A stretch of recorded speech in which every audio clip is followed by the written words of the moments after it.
Audio Jungle. Audio Jungle. అపోస్తలుల కార్యములు 18వ అధ్యాయము 1వ వచనం నుండి. అటు తరువాత పౌలు ఏథెన్స్ నుండి బయలుదేరి కొరింథునకు వచ్చి పొంతు వంశీయుడైన అకుల అను ఒక యూదుణ్ణి అతని భార్య అయిన ప్రిస్కిల్లను కనుగొని వారి యొద్దకు వెళ్ళెను. యూదులందరూ రోమా విడిచి వెళ్లిపోవాలని క్లౌదియా చక్రవర్తి ఆజ్ఞాపించినందున వారు ఇటలీ నుండి క్రొత్తగా వచ్చినవారు. వారు వృత్తికి డేరాలు కుట్టువారు. పౌలు అదే వృత్తి కలవాడు కనుక వారితో కాపురముండెను. వారు కలిసి పనిచేయుచుండిరి. అతడు ప్రతి విశ్రాంతి దినమున సమాజ మందిరంలో తర్కించుచు యూదులను గ్రీసు దేశస్థులను ఒప్పించుచూ ఉండెను. సీలయు తిమోతియు మాసిదోనియా నుండి వచ్చినప్పుడు పౌలు వాక్యము బోధించుటయందు ఆతురత కలవాడై యేసే క్రీస్తని యూదులకు దృఢముగా సాక్ష్యమిచ్చుచుండెను.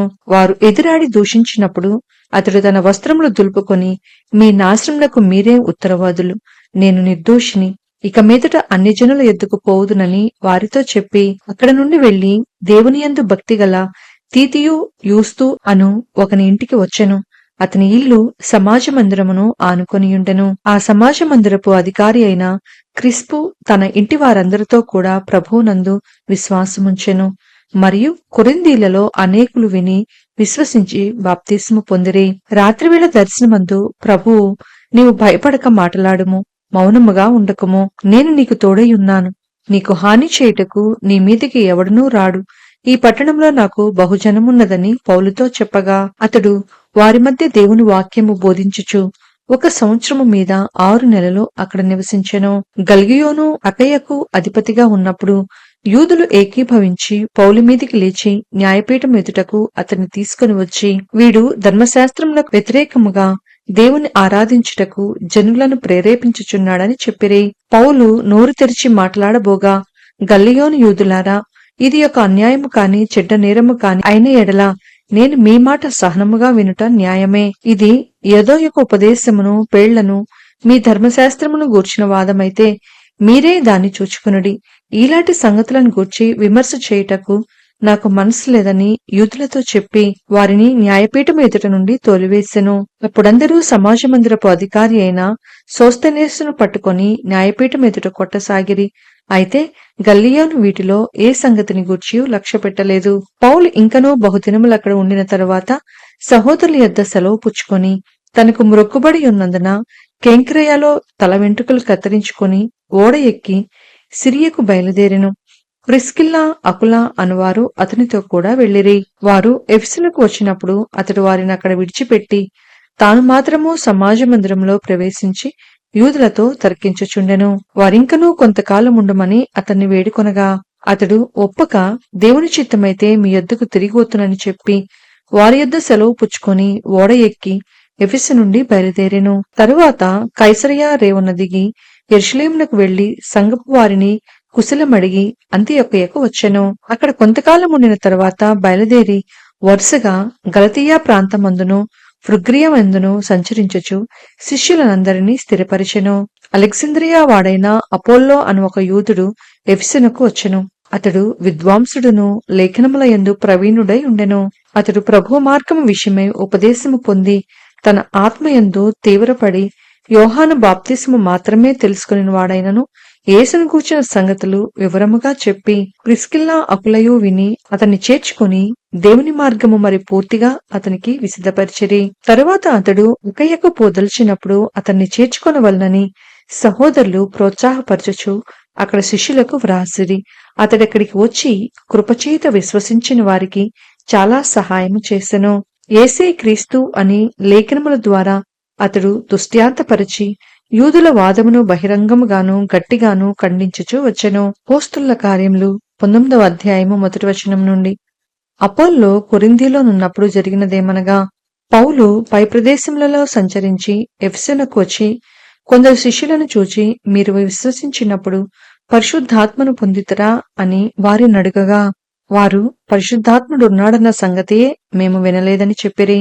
అప్పుడతడు, అలాగైతే మీరు దేనిని బట్టి బాప్తిస్ము పొందితరని అడుగగా వారు యోహాను బాప్తిస్మును బట్టియే అని చెప్పిరి. అందుకు పౌలు, యోహాను తన వెనుక వచ్చువాని యందు అనగా యేసునందు విశ్వాసముంచవలనని ప్రజలతో చెప్పుచు మారుమనసు విషయమైన బాప్తిసమిచ్చెనని చెప్పెను.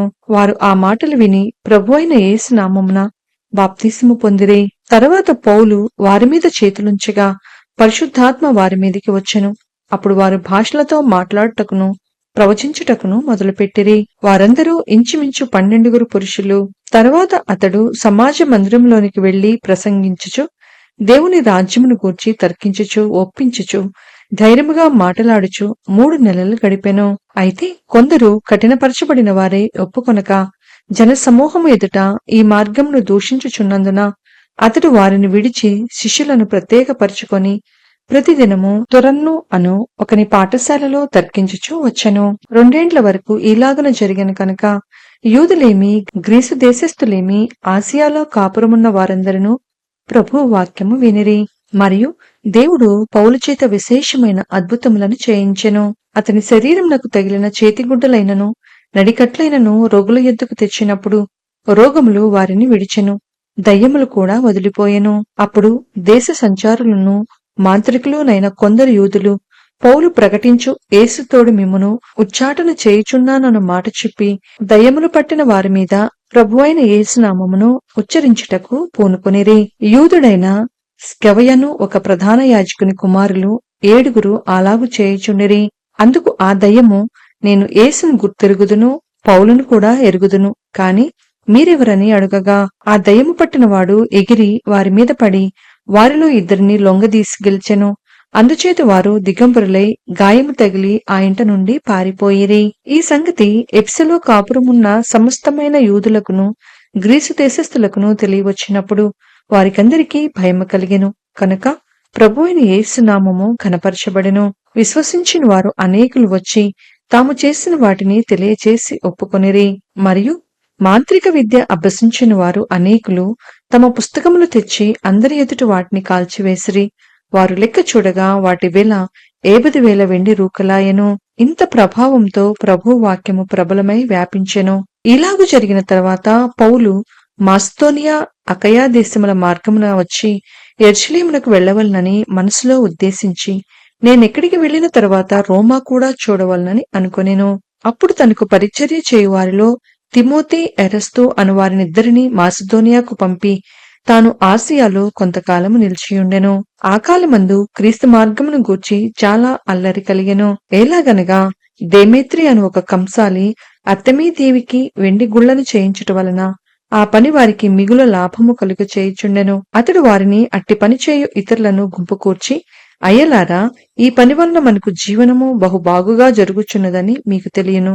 అయితే చేతులతో చేయబడినవి దేవతలు కావని ఈ పౌలు చెప్పి ఎఫెసులో మాత్రము కాదు, దాదాపు ఆసియా అన్నంతటా బహుజనమును ఒప్పించి త్రిప్పియున్న సంగతి మీరు చూచియూ వినియూ ఉన్నారు. మరియు ఈ మన వృత్తి యందు లక్ష్యము తప్పిపోవటే కాక మహాదేవి అయిన అర్తెమీదేవి యొక్క గుడి కూడా తృణీకరింపబడి ఆసియా అన్నంతటను భూలోకమన్నంతటను పూజింపబడుచున్న ఈమె యొక్క గొప్పతనము తొలగిపోవునని భయముతోచుచున్నదని వారితో చెప్పెను. వారు విని రౌద్రముతో నిండిన వారై ఎఫెసీల అర్తెమీదేవి మహాదేవి అని కేకలు వేసిరి. పట్టణము బహు గలిబిలిగా ఉండెను. మరియు వారు పౌలుతో ప్రయాణమై వచ్చిన మాస్దోనియా వారైన గాయియును అరిస్తర్కును పట్టుకొని దొమ్మిగా నాటకశాలలో చొరబడిరి. పౌలు జనుల సభ యొద్దకు వెళ్లదలిచెను, కాని శిష్యులు వెళ్లనీయలేదు. మరియు ఆసియా దేశాధికారులలో కొందరు అతనికి స్నేహితులయుండి అతని యొద్దకు వర్తమానము పంపి నీవు నాటకశాలలోనికి వెళ్లవద్దని అతన్ని వేడుకొనిరి. ఆ సభ గలిబిలిగా ఉండెను కనుక కొందరు ఈలాగున కొందరు అలాగున కేకలు వేసిరి.